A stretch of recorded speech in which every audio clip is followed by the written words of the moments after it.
Hello, welcome back. So today I'm giving you a couple of tips about how to be able to stay in the EU long term because it can be tricky. And the way everything in the world is going at the moment, things are going to get trickier. So these are my suggestions for you.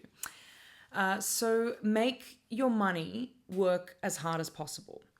So what do I mean by this is that most people who move to the EU from, say, Australia, in my case, or New Zealand or the States or Brazil, anywhere that is not close to or on the European continent. Most people who come have been able to save up an amount of money or received a scholarship or what have you. They come with an amount of money, let's say 20,000 euros, hypothetically.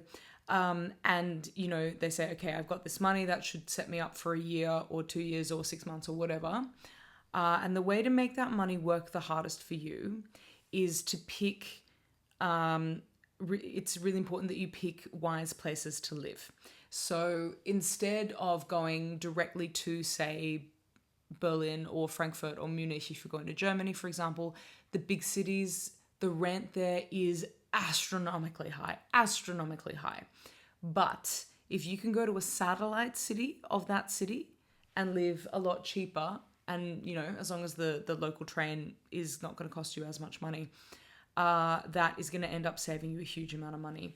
So when my husband and I first moved to Europe, we started in Dresden, which is kind of a satellite city to Berlin. It's a really beautiful place, has a fantastic opera house. But the cost of living there, certainly when we lived there, was super, super cheap. We had, it was granted a very small apartment. It was only 30 square meters, but we lived there together. And he's a cellist as well. So we both make noise for a living in 30 square meters. And it was only 300-ish or slightly cheaper euros a month. We were also there for the pandemic. So that actually was the difference between us deciding that we had the option to stay when the pandemic first started. And we didn't have to go home. Because a lot of musicians I know, Australian musicians, did decide to go home because they knew that their money wasn't going to get them through. So I really recommend that. I always recommend Dresden. It's a great place to live. But yeah, you don't have to live in Paris. You can find somewhere a little far out. Yes, you'll be commuting, but if you crunch the numbers and if you can save a lot more money that way by just commuting in a couple of days a week to see your coaches, do your auditions, etc., then you should do that. That being said, if it looks like it's going to be a lot easier for you to stay on the outskirts of the city or in the middle of the city or whatever and save money on commuting, then that's definitely the best option for you. So definitely do that. So my next point is about getting a good accountant. Being a freelance singer in particular, that's the only thing I can talk about. I can't say anything for other instruments because I don't play any other instruments, but I'm pretty sure this is the same for all freelance musicians around. It gets very complicated very quickly when it comes to tax time. So you need to invest in a good accountant and you need to put some money aside to be able to do that. That is, an unfortunate, it's another expense. But if you've worked in Germany and Poland and France and Belgium in 1 year, you're going to have to do tax returns for all of those places. And depending on the countries, there's always these different agreements between various European countries, and it's all very, very complicated. And you are not an accountant, you're not a finance expert, you are a singer, and that is what you're here to do. You are here to create art and beauty and make everyone's lives a lot better.